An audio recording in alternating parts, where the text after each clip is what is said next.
Hola, muy buen día para todos. En el presente video les voy a mostrar cómo podemos crear un informe de laboratorio usando Quarto. Bueno, si han llegado a este video, muy seguramente ya no voy a hablar de esta herramienta. Para los que no, les voy a comentar rápidamente. Es una herramienta de creación de documentos para la publicación de documentos más que todo de carácter técnico y científico, es decir, documentos que exigen un nivel mucho más alto de calidad, y no me refiero solamente a la presentación y al contenido, por supuesto, sino que involucran elementos que son normalmente un poquito más complejos de los que suele tratar un editor de texto sencillo básico, ¿no es cierto? Fórmulas matemáticas, tablas, código, eh, gráficas. Ya voy a mencionar por qué gráficas. Yo sé que se pueden insertar imágenes en cualquier editor de texto, o procesador de texto, perdón, pero aquí estamos hablando de otro nivel. Ahora, una de las muchas ventajas que tiene Quarto es que podemos con él crear documentos en varios formatos, ¿no es cierto? Podemos crear documentos HTML, Word, PDF. En el video que nos atañe, en el caso que nos atañe mejor, vamos a crear un documento PDF, ¿no es cierto? Entonces, les voy a mostrar de una vez el resultado, porque yo ya me adelanté y hice el documento que les quiero mostrar. Entonces, eso es un informe de un laboratorio inventado, por supuesto. Todo el contenido de la teoría, por decirlo así, le pedí ayuda a una herramienta de chat de inteligencia artificial para que me la creara. En cuanto a los datos, yo los creé y bueno, no siendo más, les empiezo a comentar. Entonces, he creado este documento PDF que, como ustedes ven, tiene una tabla de contenidos que es de hecho automática. Uno simplemente le da una orden y él se encarga de hacerla. Muy bien, muy ordenada, muy bonita. Tiene, como les dije, un contenido que está organizado en una estructura: primero introducción, luego objetivos. Nótese que la segunda sección es objetivos, luego están las subsecciones de objetivo general, objetivos específicos, todo debidamente numerado. Está, bueno, el marco teórico que involucra texto con formato. Tenemos texto en negrita, en itálicas, como ustedes pueden observar acá. Tenemos fórmulas matemáticas, tanto dentro del texto como presentadas. Tenemos listas tanto no numeradas como numeradas, ya les vamos a mostrar. Tenemos gráficas insertadas. Nótese que la figura está debidamente numerada con su etiqueta, con su caption, con su leyenda, perdón. ¿No es cierto? Bueno, tenemos más contenido. Vuelvo y repito, este contenido no lo tomen tan a la ligera. Yo simplemente le pedí a la herramienta de inteligencia artificial que me lo creara, ya me lo creó y yo lo copié y pegué. Pero como les decía, listas no numeradas, listas numeradas, tablas. De hecho, les voy a anticipar de una vez, esta tabla fue generada por la herramienta. Yo no tuve que meter ninguno de estos datos, ni tampoco fueron copiados y pegados de un Excel, por ejemplo, no. Simplemente le di unos valores, le dije calcúleme, hágame la tabla y él me la hizo. E incluso, como ustedes ven, la tabla también está numerada. Hay referencias cruzadas que efectivamente funcionan. Estas gráficas tan bonitas también me la creó la herramienta. Yo no tuve que hacerla en un software aparte tipo Excel, sino que le dije a ella que a partir de los datos me la graficara, me la graficó. También es una figura numerada con su respectiva leyenda, en fin. Como vemos aquí, hay código DR, la respectiva salida del código. Nada de esto fue copiado y pegado, simplemente le di a la herramienta la orden de calcúleme esto, él me lo calcula, él me lo pone de una vez. Incluso estas operaciones de acá, yo no tuve que hacer la operación aparte y copiar los valores, ¿no? Le dije, extráigame los valores de tal lugar, él me los extrae, me hace los cálculos y los pone solitos. La bibliografía, que como ustedes ven aquí, está debidamente formateada en formato APA, también me la hizo la herramienta de manera automática. Pues la idea es mostrarles cómo vamos a hacer esto con ayuda de Quarto, lo sencillo que es, y por ello es tan bueno conocer y usar una herramienta de este tipo. Entonces, como primera medida voy a cerrar aquí y voy a irme a la herramienta de RStudio. RStudio es un IDE de R para el lenguaje de programación R, que además nos permite crear documentos en Quarto y en LaTeX y en R Markdown y bueno, en fin, Python.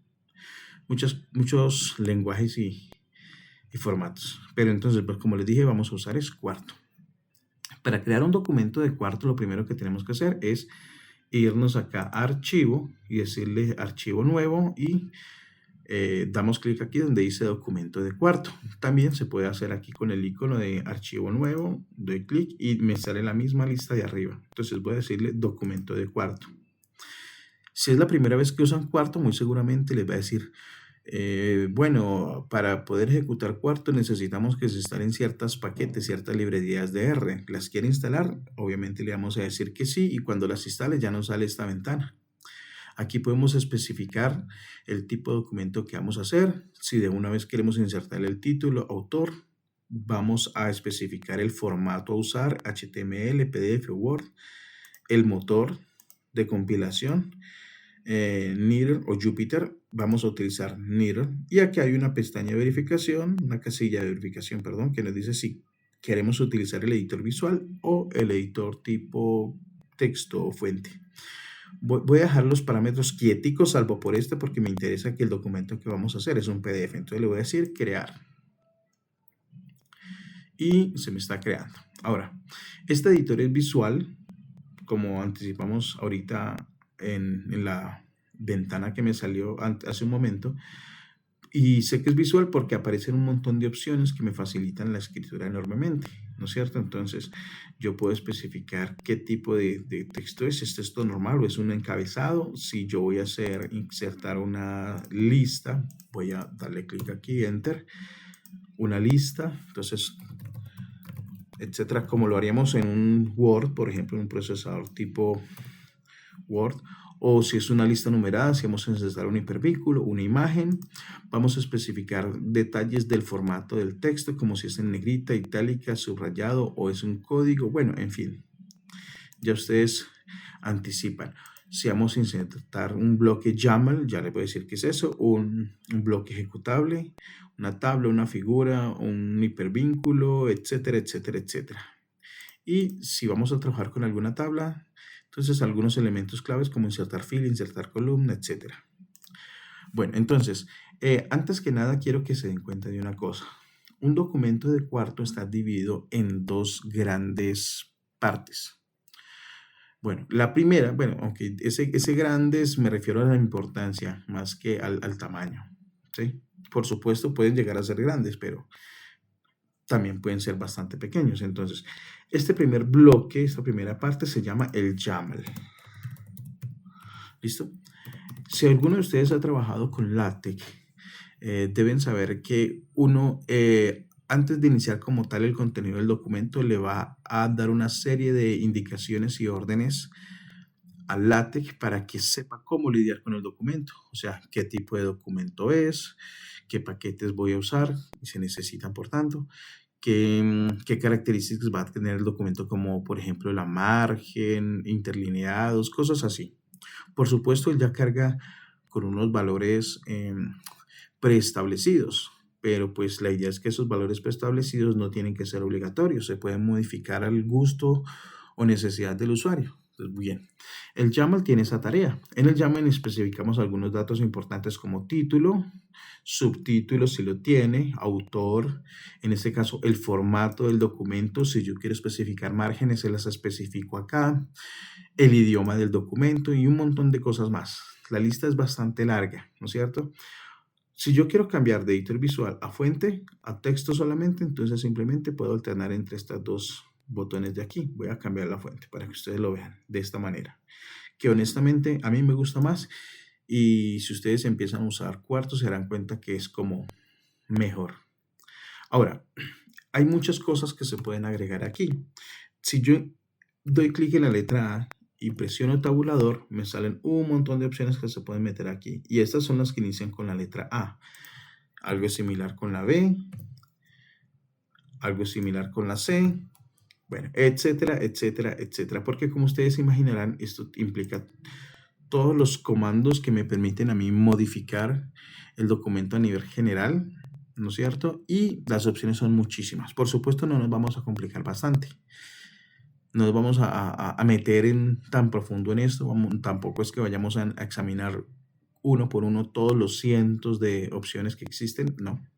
Simplemente voy a mencionar los más necesarios, en mi opinión, y algunos que tal vez no es que sean necesarios, pero sí resultan bastante útiles.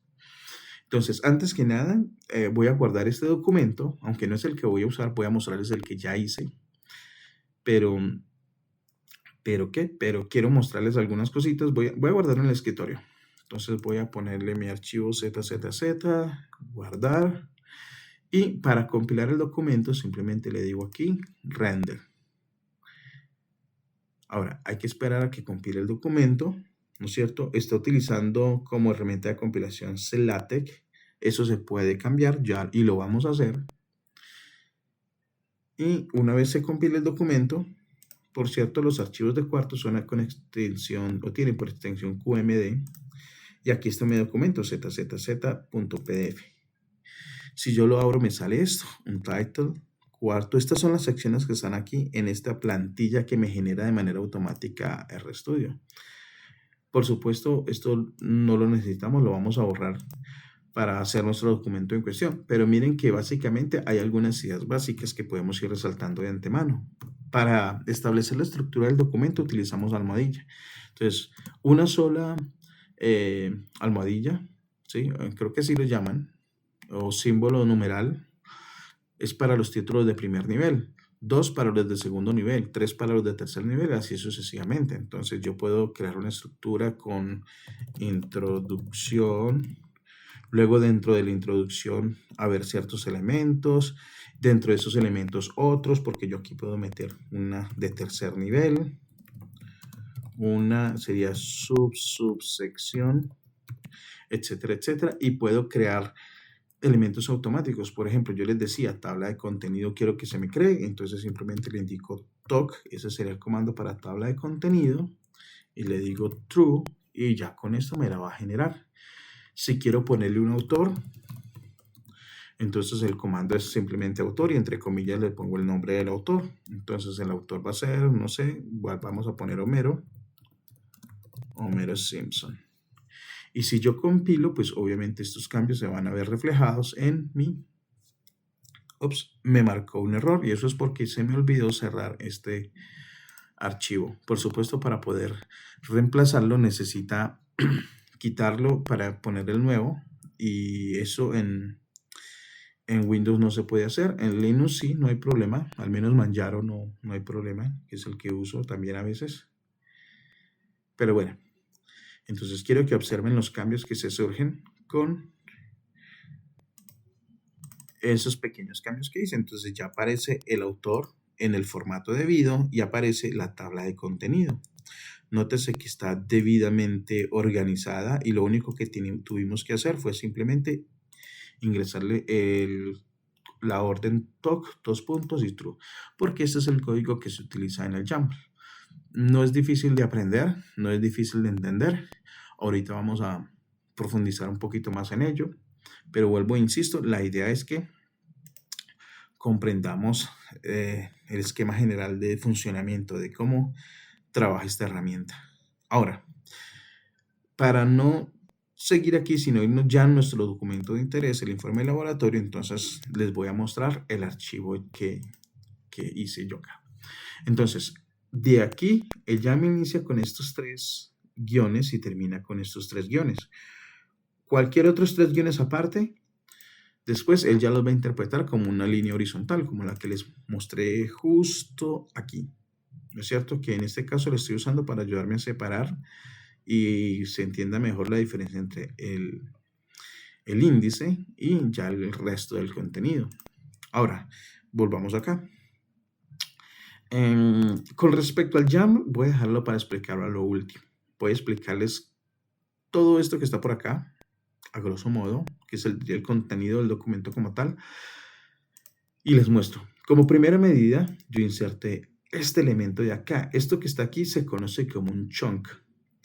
Un chunk es simplemente un bloque que va a albergar código de un lenguaje de programación que vamos a ejecutar para realizar una tarea que nosotros queramos, que necesitemos. Y en este caso es un chunk de R. Y bueno, yo sé que es un chunk de R porque, bueno, primero que todo la sintaxis para indicarle a cuarto que esto se trata de un chunk, que es tres acentos graves. Y aquí después de los primeros tres acentos, entre llaves especificamos el lenguaje de programación como tal, que sería R. También se puede Python, también se puede Julia, también se puede, bueno, R y hay otros por ahí. Aquí lo que estoy haciendo es importar dos librerías. Esta primera librería me va a permitir a mí trabajar con datos de una manera muy sencilla. Y esta librería me permite a mí coger los datos de una tabla, de un data frame, como se les llama en R, y darles un formato muy bonito para que en pantalla, voy a volver a mostrarles el archivo, para que en pantalla salga con un formato bien elegante. Entonces, solamente esas dos librerías voy a cargar aquí. Es que Tidyverse tiene un montón de herramientas, o mejor dicho, importa otra serie de librerías que me permiten hacer cosas como gráficas y más. Bueno, entonces, como ya les había mencionado, las almohadillas o los símbolos de numeral me permiten a mí darle en la estructura.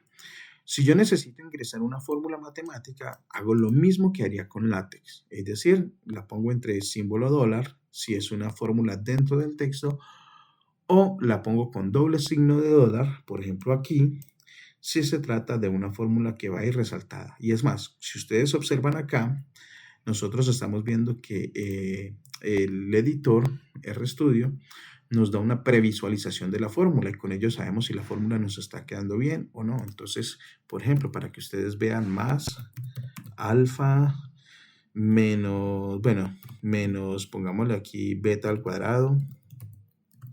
En fin, código LaTeX que ustedes deben conocer y si no conocen, pues bueno, tal vez más adelante tratemos esto con más detalle.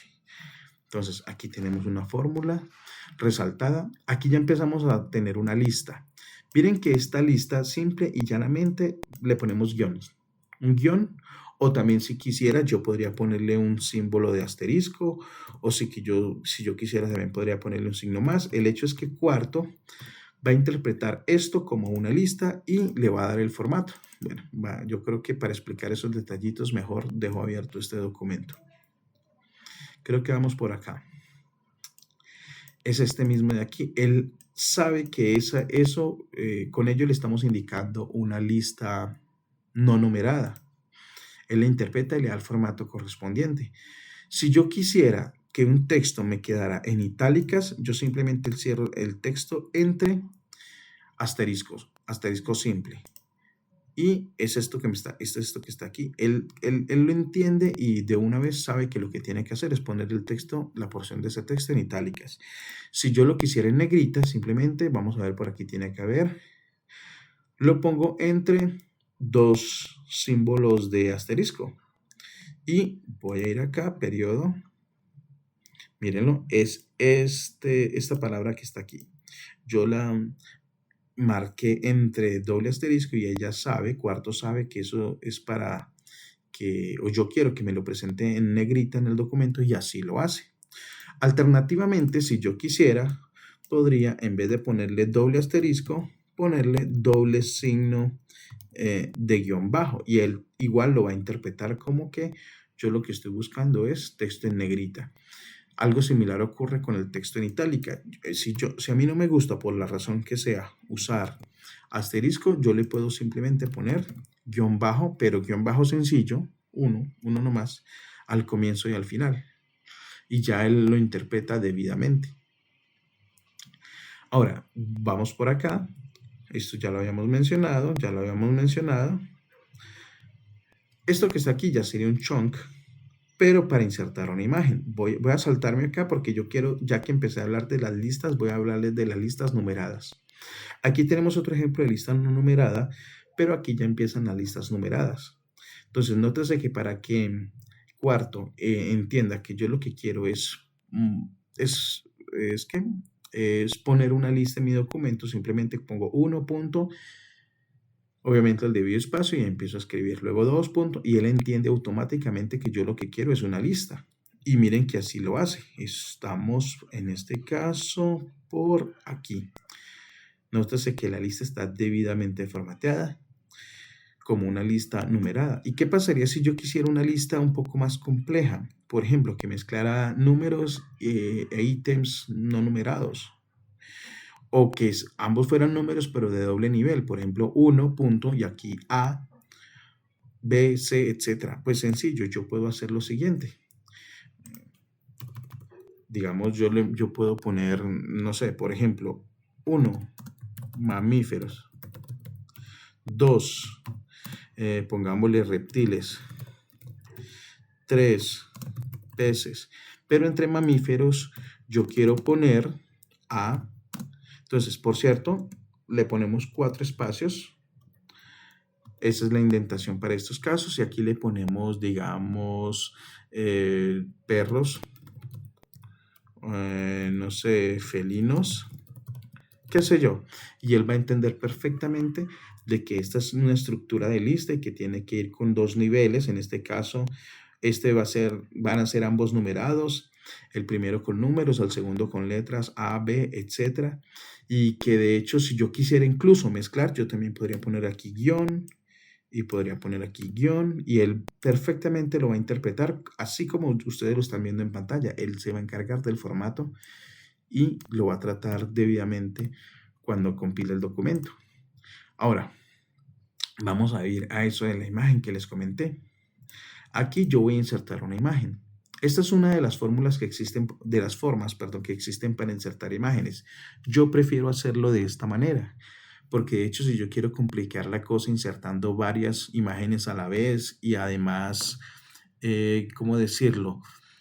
Darles a cada una de ellas su respectivo caption. Por ejemplo, que ustedes pongan, no sé, ¿dónde está la imagen?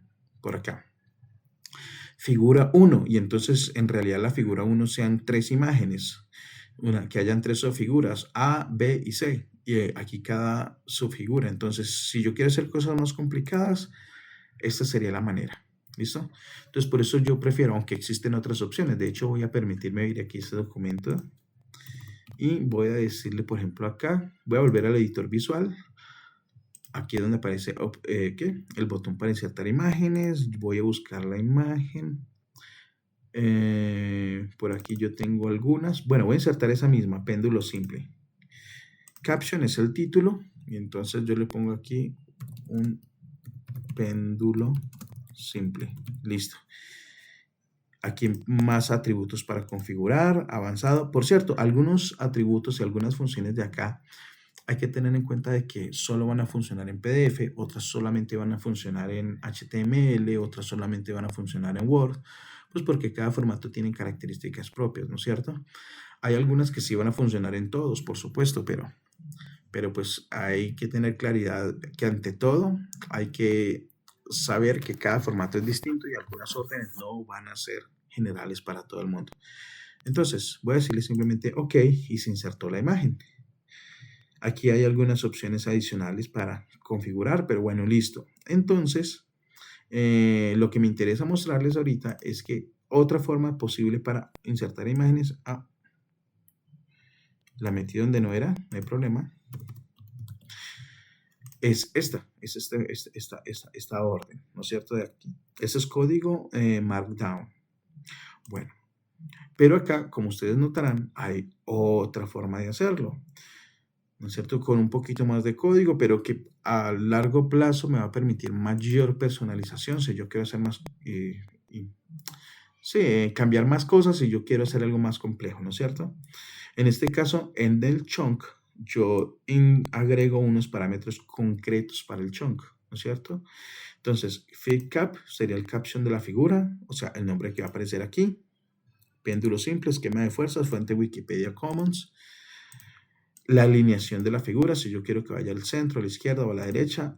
El ancho de la figura, y bueno, y se pueden especificar muchas más cosas. Y luego la orden específica para que me inserte la figura. Neuron es una librería de R y esta es la orden include graphics y le damos la dirección pues de la imagen. Bueno, también podemos insertar tablas, como ya les había comentado. Y para insertar tablas hay varias formas también. Entonces, la primera, voy a venirme para acá. La primera es la siguiente.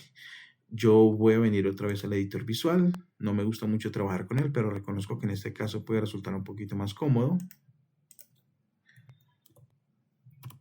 Y simplemente aquí aparece la opción de insertar tabla. O aquí en la opción tabla, en la pestaña de tabla, ya lo puedes decir insertar tabla.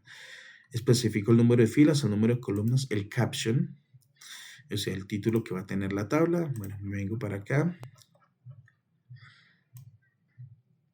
Que en este caso, por ejemplo, es datos tabulados y calculados. Entonces, eso es lo que escribiría aquí. Voy a ponerle simplemente datos para andar rápido. Especifico el número de filas o de columnas, aunque esto se puede modificar porque yo puedo señalar aquí y vuelvo a la pestaña tablas y decirle insertar filas, insertar columnas, borrar columnas, etc. La ventaja es que esta forma es más visual, por supuesto, pero al mismo tiempo es más manual. O sea, tendría que ir dato por dato, o aunque también se puede copiar y pegar, pero se pueden presentar dificultades. Esa sería la opción 1. Opción 2. La opción 2 es que si ustedes,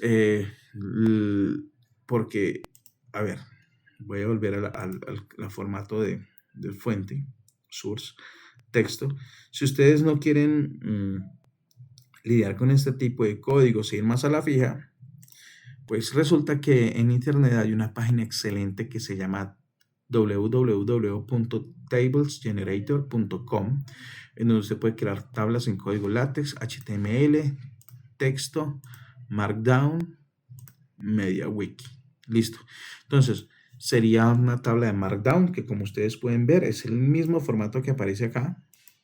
Por cierto, no se me asusten si aquí ustedes ven una línea continua. Lo que pasa es que esta fuente que yo utilizo acá, en realidad tiene una característica de ligadura de símbolos. Entonces, por eso algunas cosas no se ven como se ven en el teclado. Por ejemplo, y ya lo vamos a usar. Si yo quiero crear una flecha, o mejor dicho, no una flecha, el símbolo menor y luego guión, que en R es importantísimo porque es el operador de asignación. Si yo llego y junto los dos caracteres, se me forma una flecha, ¿no es cierto? Muy bonito, un detalle de fino gusto y coquetería, pero de pronto puede confundir al que no sabe eso. Ahora, aquí esta sería nuestra tabla, A, B, C. Esto, hacerlo sin empezar a llenar, eso puede resultar un poquito incómodo. Entonces resulta que, como yo les decía, existe una página que me permite crear código de tablas. Entonces, aquí tendríamos para crear una tabla de Markdown, que es el formato que se utiliza aquí en cuarto. O podríamos crear una tabla con látex que es mucho más compleja. Nótese que nada más de cambiar a la pestaña de látex aparecen más opciones. En Markdown no. Por eso yo normalmente suelo hacer, si me toca hacer tablas manuales, yo suelo hacerlas de esta manera. Entonces vengo aquí, empiezo a llenarla, A, B, C acá. Si necesito ponerle color al texto, pues entonces aquí lo puedo hacer. Si necesito que una celda o una fila, bueno, lo que sea, tenga un color, lo bueno es que aquí puedo hacerlo. Aquí desgraciadamente no. Entonces, lo único que uno hace aquí es generar este código, llenar la tabla, por supuesto, decirle que me genere el código, copio este código y lo pego aquí. Y él me va a reconocer la tabla. Por supuesto, hay que tener algunas precauciones. Si ustedes manejan látex, pues saben que a veces para ciertas cosas en látex hay que cargar algunos paquetes. Aquí nos especifican que tendríamos que cargar este paquete y tendríamos que ponerlo en el preámbulo. Una tarea adicional, pero que vale la pena. Ya les voy a decir cómo podemos hacer eso. Pero listo, esa es una opción. O la tercera opción sería decirle a R que nos cree la tabla a partir de ciertos datos, como es el caso de aquí. Entonces, voy a venirme a mi documento. Entonces, es un chunk de R. Le doy algunas especificaciones, como por ejemplo, el caption de la tabla, cuál es la etiqueta de la tabla. Por cierto, las etiquetas me sirven para luego llamarla. Entonces, por ejemplo, en la tabla 1 se aprecian los datos obtenidos. Bueno, aquí debería yo haber escrito se aprecia, ¿no? Bueno, en fin. Pero bueno, no hay problema. Entonces, si yo quiero referenciar la tabla o una imagen o una ecuación, yo necesito usar etiquetas y esa es la forma de usarlo en cuarto. Y acá lo único que hice fue, créeme estos datos, una secuencia que va desde 10 hasta 100 en saltos de 5 en 5. Estos son unos tiempos. A ver, les voy a decir más o menos y de manera rápida cuál es la idea de este laboratorio. Se coge un péndulo de una cierta longitud, 10 centímetros, y se deja oscilar 10 veces, 1, 2, 3, 4, etc. Por supuesto, se toma el tiempo. Luego, para sacar el periodo, como sabemos que hizo 10 oscilaciones, dividimos entre 10. Eso nos ayuda a obtener más precisión. Esa es la idea. Y con esos dos datos empiezo a generar la tabla. Entonces, primero que todo, las dos columnas, ¿no es cierto? La longitud en centímetros y el tiempo de las 10 oscilaciones en segundo. Entonces, longitud en centímetros, luego que me dé la longitud en metros. Lo único que tengo que hacer es decirle que me tome la longitud y me la divide entre 100 y ya. Luego que me le saque la raíz cuadrada de la longitud. Así de sencillo. Entonces, mire, con solo esa orden, se crea esta columna de acá. Dividirlo entre 100 este señor me da esta columna de aquí. La tercera es sacarle la raíz cuadrada a esta. La cuarta, este es el tiempo que tenemos. Y la quinta es el periodo. O sea, como eran 10 oscilaciones, este tiempo se divide entre 100 y ya tenemos el periodo. Y ya tenemos nuestra tabla. Ahora, para que me la presente toda bonita, porque si no me la presentan, si no le doy esta orden, él me la va a presentar fea en texto plano. Y yo quiero que me la presente bonita, entonces le doy estas órdenes. ¿Se acuerdan del paquete cable extra que llamamos al comienzo? Bueno, lo utilizamos es para básicamente estas líneas de aquí, que los nombres de las columnas sean estos, que el formato específico sea este, porque hay otros formatos, que no utilice caracteres de escape, pues para poder utilizar fórmulas dentro de la tabla. Line sep, eso es porque estas tablas están configuradas para que cada 5 filas se deje un leve espacio eso es para facilitar la lectura de la tabla, pero yo no quiero que ocurra eso, entonces simplemente le estoy diciendo que no me lo ponga y que utilice como máximo 3 dígitos de valores decimales. Porque pues la verdad sea dicha, aquí cuando le sacamos raíz cuadrada a estos valores salen un montón de dígitos decimales y yo no quiero todos esos dígitos. Entonces le dije que máximo me utilizara 3 dígitos decimales. Él sabía que aquí no había dígitos, que aquí había máximo 2, que aquí había máximo 2, que aquí había máximo 3. Entonces él sabe que no se va a pasar de 3 porque así se lo especifiqué. Aunque podría yo perfectamente, si quisiera, especificarle cuántos dígitos para cada columna. Pero bueno, y este código que sigue aquí es para una gráfica. De nuevo, estos parámetros del chunk son para indicarle cuál es el caption de la gráfica, cuál es la etiqueta, porque yo la voy a llamar después. En la figura tal se muestra, no sé, oiga, yo debería de una vez cambiar acá. Se aprecia. En la tabla se aprecia, o si se aprecian. Creo que sí. Bueno, me generó la duda. Voy a dejarlo así. Entonces vuelvo aquí a la gráfica. Entonces aquí estoy utilizando una librería llamada ggplot que se cargó de manera automática cuando llamé al paquete tidyverse. Entonces simplemente aquí es la orden para indicar que voy a hacer una gráfica que me tome como x a la raíz cuadrada de la longitud y en y a los valores del periodo. El tipo de gráfica que es de puntos, que me le agregue la línea de tendencia, que me les ponga las etiquetas a los ejes y le estoy especificando cómo van a ser los ejes. Y ya, eso es todo. Es más, voy a hacer una cosa.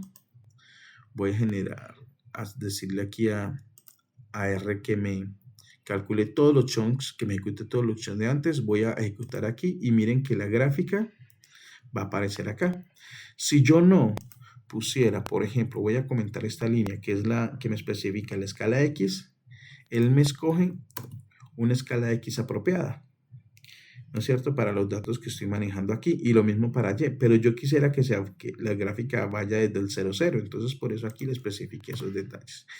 Yo puedo cambiar el color. Este color se lo puse de manera arbitraria. Vamos a ponerle 1, 2, 3, 4, 5, 6. Este sería un código HTML.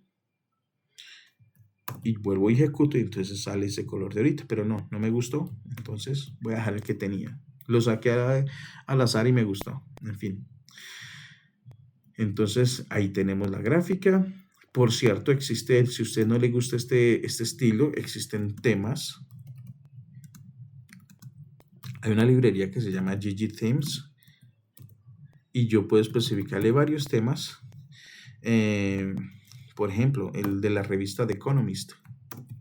Así son los gráficos de la revista The Economist. Bueno, por si a usted le gusta o necesita, aunque todo esto se puede modificar. Por ejemplo, si usted no quiere que este fondo sea de color gris, sino que sea de un color verde, todo eso se puede modificar. Obviamente no estamos aquí para profundizar en esos detalles, pero lo quiero mencionar. Ahora, viene un detalle interesante.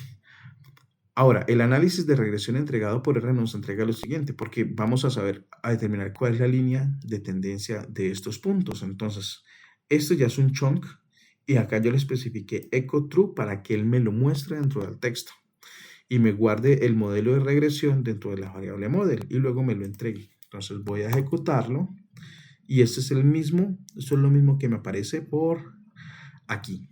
Este es el código y este es el modelo de regresión. Bueno, listo. Ahora, pero yo quiero extraer del modelo de regresión este valor, porque esta es la pendiente de esa recta, que es un valor de interés para mí. Entonces, lo extraigo y lo guardo en una variable k. Con ese valor de k, luego voy a calcular el valor de la gravedad, ¿no es cierto? Ahora, yo lo que voy a hacer aquí es crear una nueva variable llamada g. Listo. Bueno, el objeto K no está encontrado porque yo no he ejecutado esta línea. Listo, lo ejecuté y resulta que K es 2.0092. Este valor de acá. Y con ese valor de K se calcula G. En este momento está guardada, mas no se va a mostrar en pantalla porque no le dije explícitamente que me la mostrara. Si yo pusiera aquí G, me la va a mostrar. Pero no me interesa. Ahora, ¿por qué yo lo estoy haciendo así? Porque luego yo puedo llamar esos valores dentro de una fórmula para que me haga cálculos o simplemente me los presente dentro de la fórmula. Nótese que yo en ningún momento copié este valor de manera manual, ni allá, ni de acá, ni de ninguna parte, pero yo lo voy a utilizar aquí. Entonces yo puedo meter código dentro de un texto o incluso dentro de una fórmula. Entonces simplemente copio la fórmula y no sé si ustedes lo alcanzan a ver aquí.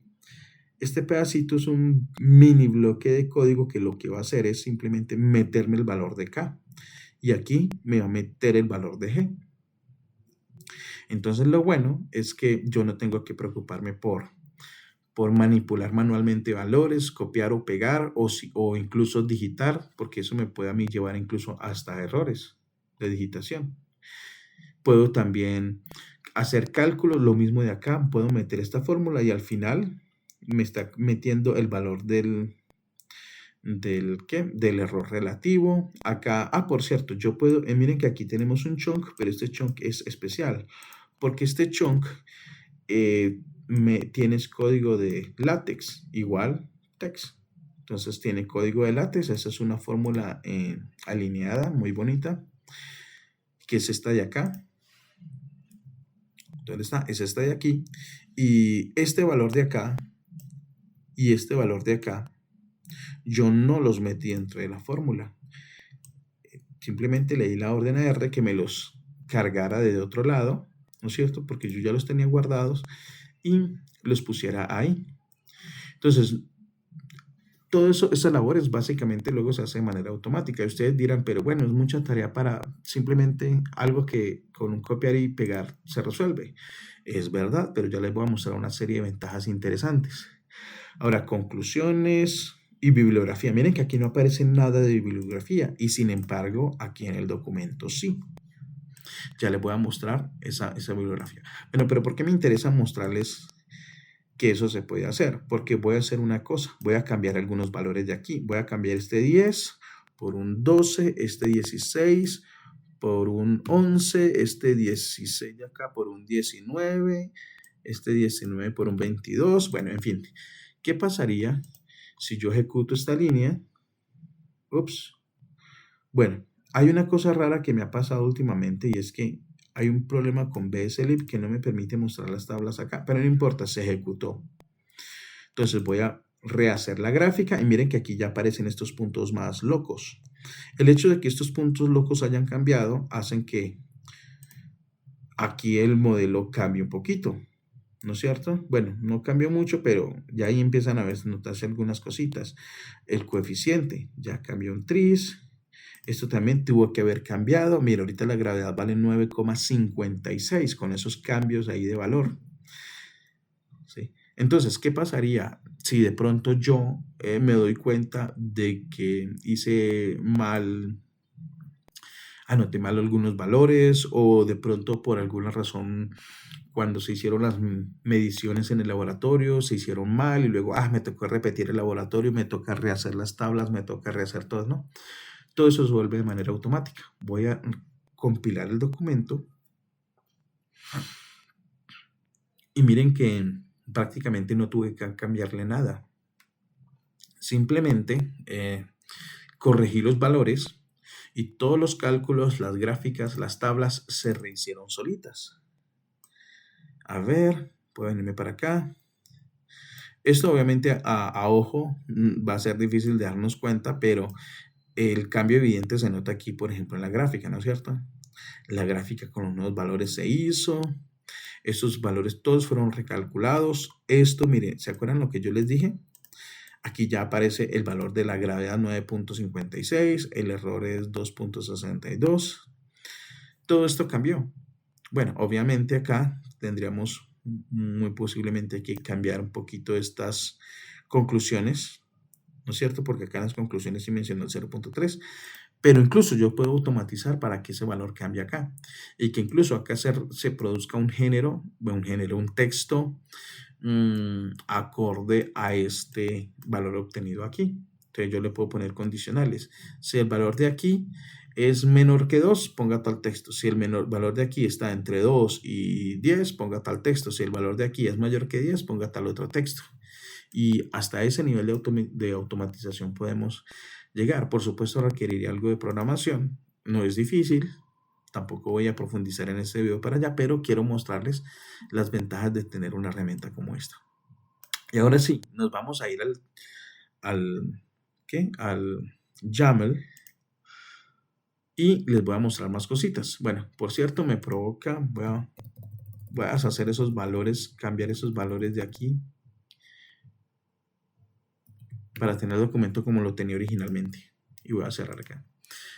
Bueno, voy a ir al YAML porque ustedes yo sé que se dieron cuenta de que este YAML es mucho más largo que el básico que nos proporciona RStudio cuando creamos un documento nuevo. Entonces les voy a explicar algunas cositas. Entonces aquí le inserté el título, el subtítulo. En este caso tenemos 3 autores. Aquí teníamos solamente uno. Listo, no hay problema. Pero si tenemos varios autores, entonces simplemente indentados y acá con un guión empiezo a listarlos: Homero Simpson, Ned Flanders, Barney Gómez. Date, estoy especificando la fecha. Aquí es bueno aclarar que la fecha tiene que tener un formato de fecha. O sea, yo no le puedo poner, por ejemplo, junio 23 del 2018. No, tiene que tener un formato de fecha. Formato que la máquina sepa interpretar como fecha. Este es el estándar ISO, o sea que vamos a lo seguro, la máquina no se va a confundir. Primero el año, guión, luego el mes, guión, luego el día. Y estoy especificando aquí formato de fecha long. ¿Por qué long? Existen varios formatos. Lo que pasa es que Quarto, voy a volver aquí, hace la conversión de esa fecha a texto. Entonces, este sería el formato long. Él lo pone 21 de mayo de 2024, ¿no es cierto? Que es la fecha que está aquí, 21 de mayo del 2024. Pero también puede ser short o puede ser, bueno, hay varios ahí. Personalmente siempre uso este. Ahora, si yo no pusiera esta línea, voy a comentarla. Si yo no pusiera esta línea, voy a cerrar antes de que llegue aquí a la compilación. Listo. Si yo no pusiera esta línea, todo el texto automático, él me lo pone en inglés, que es el idioma que está por defecto. O sea, no me va a salir tabla de contenidos, me va a salir Table of Contents, la fecha, May 21, etcétera, porque está en inglés. Y si yo me vengo por aquí a figuras, ya no va a decir figura, sino que dice figure. Ya no va a decir tabla, sino que va a decir stable, ¿sí o no? En fin, incluso la bibliografía. La bibliografía, algunos elementos por ahí pequeñitos de detalles, ¿sí? Que son automáticos, por ejemplo, está ahí en inglés y en español creo que es la I latina normal. Bueno, y algunas cosas ahí, él las pone en inglés, ¿listo? Pero no, yo quiero que obviamente mi documento quede en español, entonces simplemente le especifico lang dos puntos es-co. Por supuesto, si usted me está viendo de otro país, entonces utilizará otra línea acá. Esto es el formato ISO para especificar idiomas. Creo que para México, el español de México es MX, creo, puedo estar equivocado, de Venezuela, de Perú, de Ecuador, bueno, en fin, todos tienen su abreviatura. Entonces sería español de Colombia. Así de sencillo, no hay problema. Porque sí, hay algunas leves diferencias de idioma a idioma, incluso si son español todos. Ahora, yo puedo especificar cosas puntuales del documento PDF. Entonces, aquí teníamos simplemente PDF, pero si es un PDF al cual yo le quiero especificar cosas puntuales, entonces yo le pongo PDF, dos puntos, indento y empiezo a listar mis especificaciones. Engine, PDF LaTeX. Hay varias formas de compilar el documento, ¿sí? Está PDF LaTeX, Lua LaTeX, el LaTeX, etcétera, etcétera, etcétera, pero yo voy a utilizar PDF LaTeX. No me voy a poner técnico en este caso, pero tengo razones personales para hacerlo. Hay gente que a la que le gusta más el LaTeX, tiene sus ventajas, eso es verdad, pero yo a la fecha de hoy que es 21 de mayo del 2024, he tenido algunas pequeñas dificultades en algunos casos muy puntuales con CELATEC. Entonces, hasta ahora PDF LaTeX es la que menos problemas me ha dado, ¿sí? O de hecho no me ha dado ningún problema. Pero sí, yo por ahí antes compilaba con CELATEC y me fijé que en algunos chunks, cuando hacía la conversión, no me la hacía muy bien. ¿Por qué? No sé, pero pues ha ocurrido conmigo. Document class artículo. Cuarto tiene un formato propio, es un artículo que modificado, pero uno puede utilizar los formatos de látex, artículo, libro, reporte, uno puede crear diferentes tipos de documentos. Y es importante saberlo porque dependiendo del tipo del documento hay algunas características particulares. Por ejemplo, en un artículo usted nunca va a ver capítulo. O, por ejemplo, si usted quiere crear un libro como tal, grande, complejo, que tenga capítulos, incluso que tenga partes, que sea doble columna, que tenga, bueno, en fin, las características propias de un libro, el front matter, mind matter, back matter, bueno, no me voy a poner tampoco tan técnico en esas cosas tipográficas, pues uno especificará dependiendo del tipo de documento que quiera hacer. Es eso. Entonces, ahora, font size, el tamaño base de la fuente. Puede ser 10, 11 o 12. Yo personalmente casi siempre uso o 10 u 11. Ya 12 es muy grande, se me hace a mí. O si su profesor al que le tienen que entregar eso es muy cieguito, muy viejito, pues entonces pues sí, pónganle 12, seamos considerados. Pero en general, con un 10, 11 puntos es más que perfecto. TOC, ya les había contado, quiero que la tabla de contenidos sí se genere. Si yo quisiera incluso un índice de figuras, también yo podría poner list of figures y le digo true. Si yo quiero una lista de tablas, list of tables y le digo true. En este caso, para una sola figura, para una sola tabla, no miento, había dos figuras. Bueno, no se necesita. Quiero que las secciones vayan numeradas. Entonces, a ver, en el documento básico que pusimos hace un rato, entonces las secciones no iban numeradas, pero si yo quiero que vayan numeradas como en mi informe de laboratorio, 1, 2, 3, etcétera, luego 2, 1, 2, 2, 3, 1, 3, 1, 1, 1, 3, 1, 1, 2, ves, perdón, 3, 1, 1, 3, 1, 2, 3, 1, 3, etcétera, simplemente con decirle number sections, dos puntos true, ahí sale. Ahora, margin, los márgenes, si yo quiero especificarle márgenes puntuales, margen a la izquierda, a la derecha, arriba y abajo. Ahora, esto que está aquí es si yo quiero incluirle código látex. Ahora, observen lo siguiente, ¿qué pasaría si yo decido comentar? No hay necesidad. En este documento que hicimos acá primero, ustedes observarán que se utiliza una fuente. Esta es la fuente preestablecida de LaTeX, la Computer Modern o Latin Modern mejor. Y es muy buena, es muy bonita, pero hay gente a la que ya le aburre. La ve en todos lados y dice, no, no sé. Y sí, a veces es bueno cambiar. Entonces, una forma de modificar la fuente es simple y llanamente, voy a mostrarles aquí. Hay una página llamada The LaTeX Font Catalog. Espero pronunciar bien todo eso. Y aquí varias listas de fuentes para escoger. Ahora, como en este caso, estamos hablando de un informe de laboratorio y vamos a utilizar matemáticas, entonces yo necesitaré, voy a ampliar aquí, fuentes con soporte matemático. Voy a abrir una pestaña nueva y entonces aquí aparece la lista de fuentes con soporte matemático.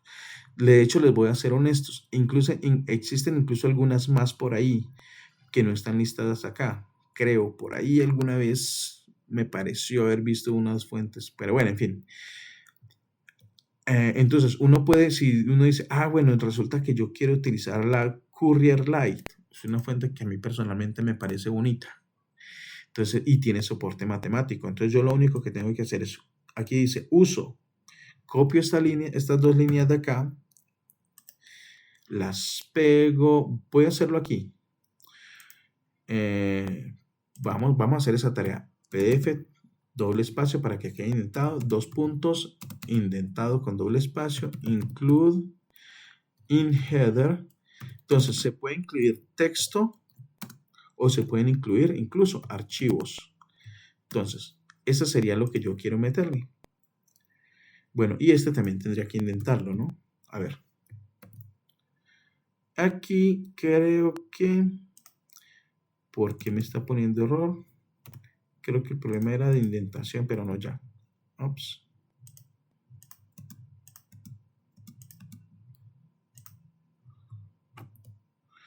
Bueno, me genera la duda porque no me... Está bien.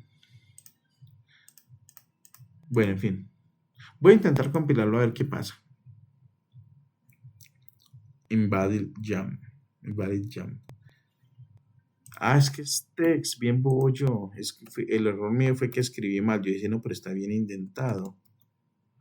Está bien indentado, sí. Es text. Entonces voy a renderizarlo. Y ya ustedes van a ver que la fuente va a cambiar.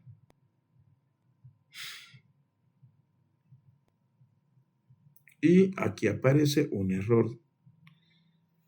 Un error todo curioso. No sé qué pasó acá. Bueno, en fin. Pero nótese que la fuente aquí cambió. Bueno, no sé por qué. Habría que ponerme a mirar con detenimiento qué pasó acá. Light Condensed Math. Bueno, en fin. Pero bueno, listo. Esa es la idea general. Esa es una de las fórmulas para cambiar la fuente. Entonces le voy a mostrar que esa fuente que tengo acá es KP Fonts. Es la fuente que yo más uso. Es una fuente muy bonita, increíblemente legible, tiene un excelente soporte matemático, pero no es la única. Entonces, por ejemplo, hay gente que por alguna razón prefiere documentos con fuente sans serif, que es válida, pero en los documentos serios no debe ir, pero no importa. Quiero mostrarles, por ejemplo, una fuente CM, la fuente CM Write, que tiene soporte matemático, es excelente y es muy bonita. Entonces vamos a ver cómo va a quedar nuestro documento si le cambio la fuente. Entonces mire que cambia la fuente de todo el documento. Y vuelvo y repito, es importante tener en cuenta de que si vamos a introducir una fuente en un tipo de documento de estos, la fuente tenga soporte matemático. Porque si no tiene soporte matemático, va a ocurrir lo que ocurre con Word, que no sé si se han fijado, pero en Word, para escribir fórmulas matemáticas solamente existe una única opción de fuente, que es la Cambria Math. Todas las fuentes matemáticas de Word son Cambria Math. Bueno, todas no, la única. Y entonces, ¿qué ocurre? Usted escribe un texto normal, no sé, digamos en Arial, pero las fórmulas van a quedar en Cambria Math. Usted utiliza la fuente Times New Roman en el texto, pero la parte matemática toda va a ser Cambria Math. Entonces se forma un revoltijo. ¿no es cierto? Un documento que no tiene coherencia interna entre las fuentes y eso es feo, eso es horrible. Entonces, por eso sugiero que siempre busquen fuentes con soporte matemático. Ahora, sigamos aquí en el chunk. Execute. Execute son comandos para los chunks específicamente. Echo, false, significa que los chunks no se van a mostrar a menos que, como yo lo indiqué por allá abajo, aquí, yo le cambie el valor a true.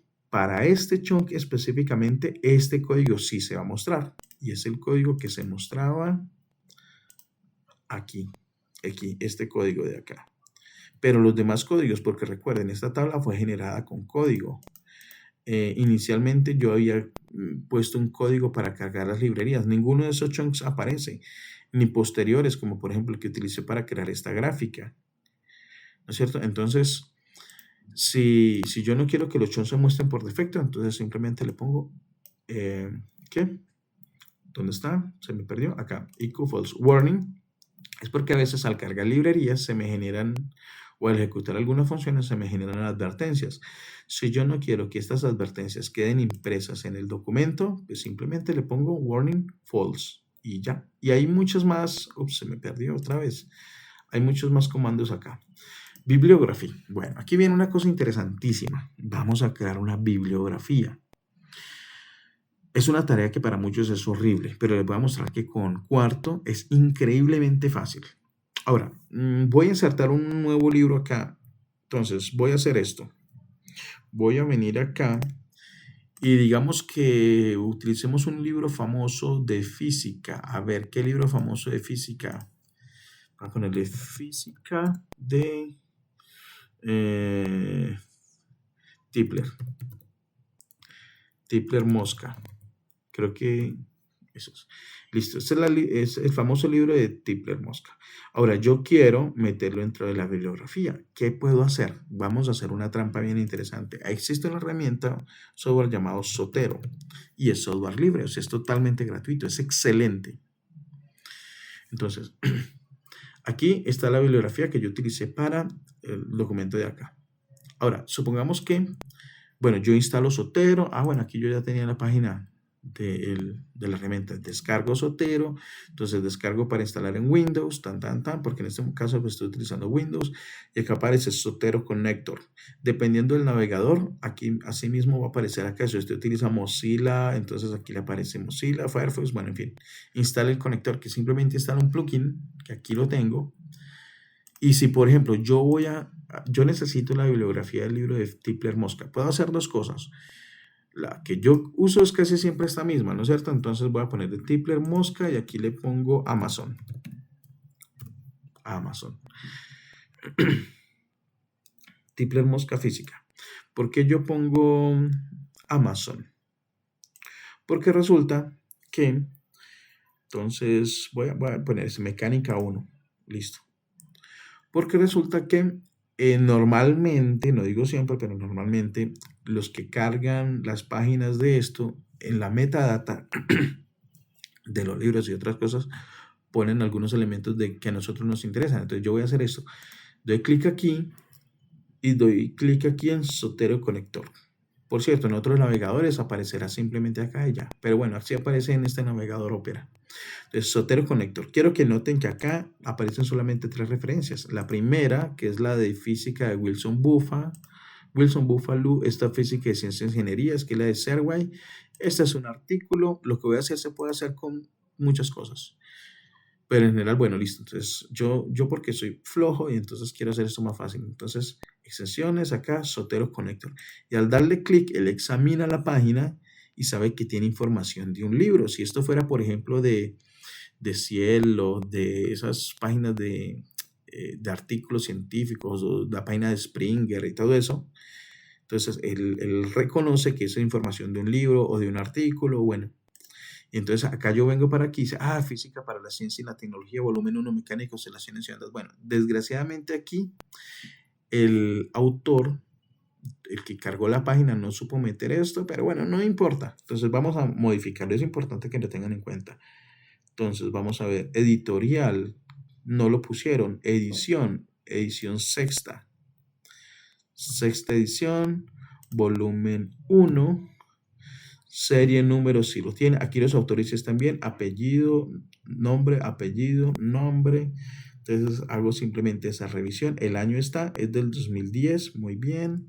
Entonces simplemente voy a poner aquí ciencia y tecnología. Voy a borrarle todo esto porque esto no debe ir. Esto no es el título. Física para la ciencia y la tecnología. Este sí es el título real. Ahora, listo. Entonces, ¿qué ocurre? Voy a mostrarles algo interesante. Cuarto, bueno, aquí con este editor de eso, me permite a mí hacer lo siguiente. Ah, por cierto, voy a coger el editor visual. Aquí sí, la verdad, es un poquito más cómodo el visual. Y voy a hacer dos cosas. La primera, voy a suponer que yo quiero especificar puntualmente de dónde saqué cierta parte del texto. Por ejemplo, supongamos, la aceleración de la gravedad es una constante fundamental de física que describe la atracción gravitatoria entre dos objetos. Listo. Esto yo lo saqué del libro de Tipler-Mosca. Entonces, insertar, citación, y entonces mire que aquí me aparece en la lista. Ah, son los libros que están en Zotero.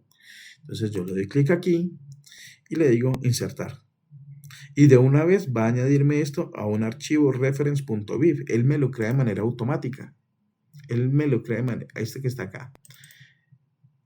Y esto lo que ocurre es que aquí tiene toda la información de los documentos citados en un formato especial que es un formato BIF.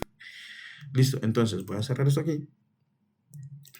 Me voy otra vez acá. Entonces, si yo le digo aquí insertar, entonces él me inserta la referencia bibliográfica. Y ya, no miren que yo no tuve que hacer nada. Lo único que tuve que hacer fue aquí revisar que todo estuviera bien escrito. Si de pronto me di cuenta ya tarde, no hay problema porque yo puedo revisar aquí en el documento donde está reference.viv. Entonces, aquí ya debe aparecer el libro de Tipler. Aquí está. Tipler 2010. Esta es como la etiqueta para yo llamarlo cuando lo necesite. Listo. Entonces, lo que voy a hacer ahorita es compilar y va a aparecer aquí la referencia en formato APA. Bueno, ya, ¿por qué formato APA? Porque yo lo especifiqué. Ahorita les digo cómo se especifica eso.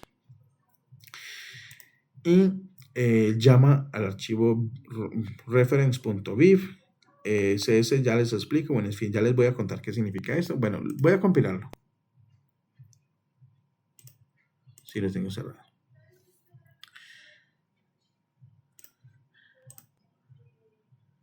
Ah, por cierto, otra forma, un poquito más manual, pero es válida, es la siguiente.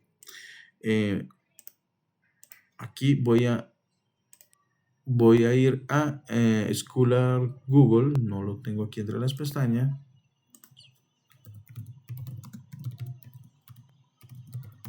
Entonces, por ejemplo, yo necesito un libro, no sé, el libro de Giancoli, Física Giancoli. Entonces, es este libro. Entonces, pero yo no lo busqué en Google Scholar, bien bobo yo. Porque es importante que lo busquemos en Google Académico. Porque resulta que física, principios con aplicaciones. Entonces, por aquí aparece la opción citar. Y si se fijan acá, aparece Vivtex. Y este es el mismo formato que yo tengo, y yo lo cerré acá. Entonces yo puedo llegar al final y pegar este código de aquí. Bueno, voy a hacer las correcciones. Física, principios con aplicaciones, Douglas. Bueno, en fin, etcétera. Víctor Campos. Bueno. Holguín. Sí. De pronto el traductor. Bueno, en fin, etcétera. Pearson Educación. Lo que pasa es que antiguamente aquí tenía que especificarse así las tildes. Ahorita ya no es necesario. Y bueno, entonces yo ya puedo citar. Y si yo quiero citar a este señor, entonces yo simplemente copio la etiqueta y pongo como está aquí. Arroba, tal. Listo. O como lo puse acá, entre corchetes, no importa. Cualquiera de las dos es. Corchetes no. Bueno, sí, corchetes. Cualquiera de las dos es válida. Bueno, voy a volver aquí. Voy a abrir mi informe lab. Y entonces nótese que aquí aparece.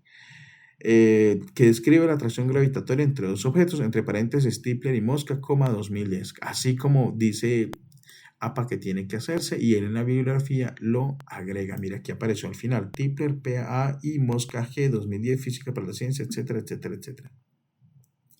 Ahora, ¿qué? Hay algunos de aquí, los primeros tres, que no están citados acá. Lo que pasa es que en los informes de laboratorio y en algunos documentos más sencillos no es tan obligatorio puntualmente especificar, es que esto se sacó de tal libro, es que esto se sacó de tal libro, de tal artículo, en fin.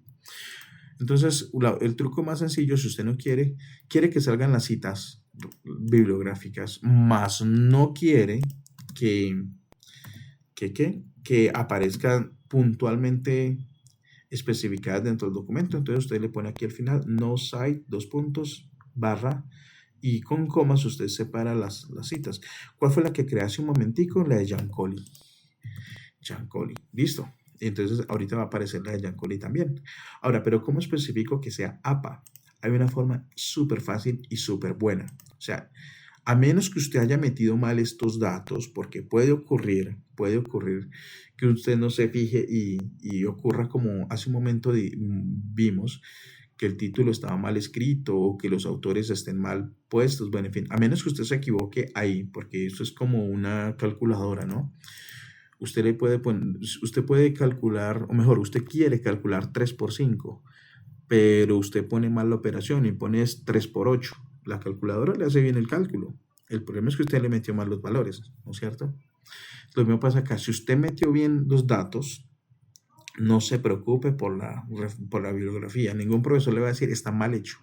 ¿Por qué? Porque eso es directamente de las normas reales. Entonces resulta que, les voy a comentar aquí rápidamente. Voy a hacerlo aquí, mejor aquí, que no tengo tantas pestañas. Y voy a cerrar acá y voy a cerrar acá.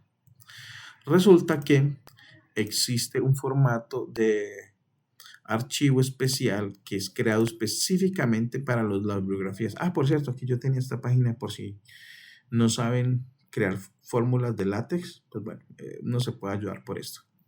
Entonces resulta que existe un formato de archivo llamado CSL. Este formato son los archivos que pertenecen al... no, me equivoqué. Metadatos, ¿dónde están? Extensión de archivo CSL. Aquí está, Citation Style Language. ¿Sí? Son archivos de bibliografías y cada vez que alguien, una revista, una entidad decide crear un formato de bibliografías tipo, bueno, aquí se mencionan APA, Chicago, MLA, bueno, en fin, el archivo técnico que da soporte a esos estilos es el archivo CSL. Entonces, ¿qué pasa? Si usted recurre al archivo CSL, entonces, pues está recurriendo a la fuente. Entonces, hay varias formas de descargar estos archivos. La más fácil es CSL, entonces usted pone aquí APA, download, y yo le agregaría Zotero. ¿Por qué? Porque en uno de los repositorios grandes de ese tipo de archivos es el repositorio de Zotero, ¿sí? Entonces, acá yo le digo aquí, bueno, le doy clic a ese link que estaba aquí, que básicamente es sotero.org-styles. Entonces usted puede buscar todas las esas. Como yo le dije APA, pues sale APA, pero si yo quisiera Chicago, entonces salen todas las de Chicago con sus variantes, porque existen variantes, o quiere Cambridge, ¿sabe? Pero bueno, yo quiero APA en este caso, la famosa y no querida por muchos APA. Entonces aquí está quinta, sexta con DOI, sexta sin DOI, etc. O aquí está la séptima edición, que es la general. Entonces yo lo que digo es simplemente guardar, porque en este caso como yo tengo Zotero instalado, al darle clic, Zotero reconoce el link y él lo va a guardar como un estilo dentro de Zotero, pero no, yo simplemente voy a decirlo aquí, guardar contenido del enlace, y entonces, mira, aquí está. Como yo ya lo tengo guardado, pues me sale APA, paréntesis 1, porque el archivo ya estaría repetido. Y yo lo guardo en la carpeta, y yo especifique aquí, en este caso, APA 7, pues para recordar que es APA 7. Entonces, en la misma carpeta donde yo tengo mi archivo de informe de laboratorio, entonces guardo el archivo CSL y lo llamo con CSL y ya. Y usted puede estar completamente seguro de que su bibliografía quedó bien hecha. Así de sencillo. Su bibliografía quedó bien hecha. Ahora, otra cosa buena de crear la bibliografía así es que usted al tener un archivo reference.bib, esto no lo obliga a que usted cree un archivo único para cada documento, ¿no? Usted puede crear un archivo general, diga mis bibliografías o mis referencias, y entonces ahí va guardando todos los libros, artículos que usted necesite. Y como usted solamente llama a los elementos puntuales, ¿no es cierto? Entonces usted simplemente puede tener un único archivo de todas sus bibliografías y básicamente no volverse a preocupar nunca. Usted no tiene que volver a hacer una nueva bibliografía para su próximo informe de laboratorio, para su próximo trabajo, porque aquí ya tiene todos los libros de física que le interesan, por ejemplo. Entonces, nótese que hay muchísimas ventajas. Listo, entonces voy a volver a compilar para que aparezca la física de Jan Colley, que la metimos de manera manual. Y listo. Y pues con eso doy por terminado. Son muchísimas, muchísimas más las cosas que se pueden hacer. Pero pues eso ya sería profundizar más. Yo sé que este video salió largo, pero pues es porque aquí tratamos de dar cabida a todos esos elementos, ¿no es cierto?, que les mencioné. Pero en realidad cuando uno, incluso a veces cuando uno ya tiene plantilla, ni siquiera tiene que preocuparse por el YAML, los documentos usted los puede sacar muchísimo más rápido. Mire, aquí salió ya Jan Colley. Y por cierto, como lo dice APA dice que las citas tienen que listarse en orden alfabético. En otros estilos de bibliografía tienen que citarse en el orden en que aparecen, o por el año, o bueno, no sé qué. Lo bueno es que usted está seguro que quedó bien hecho con todas las normas y detallitos chiquitos que dice APA, que rigen el estilo, porque usted lo sacó de la fuente, del mismo CSL de APA, o del formato que ustedes necesiten o quieran, y AAA, bueno, en fin, etc. Y bueno, no los entretengo más. Espero que con esto ustedes más o menos hayan entendido cuál es el funcionamiento de Quarto. Vean que es increíblemente chévere trabajar con él. Yo sé, nos demoramos bastante, pero fue porque estuvimos explicando un montón de teoría, pero en realidad simplemente es copiar el texto. Si yo necesito negritas o itálicas, ponerle asterisco, doble asterisco, dependiendo del caso, lo fácil que se hacen las listas, la estructura, cómo se ponen utilizando símbolos de numeral, que las fórmulas son el mismo código de látex, que las tablas se pueden hacer automáticas, que las figuras también se insertan con unos códigos que tampoco son complicados, que la bibliografía también se puede hacer automatizada, en las tablas de contenido, en fin. Bueno, y bueno, por ahora los dejo así. Si les interesa, pues ahí ya les dejé, por ejemplo, esta plantilla para que ustedes la reproduzcan si ustedes la consideran a su gusto. Miren la documentación de Quarto de la página oficial. Hay bastante documentación interesante por si quieren personalizar más sus documentos o hacerlos con otro estilo. Bueno, en fin. Entonces los dejo por ahora. Que tengan un muy buen día.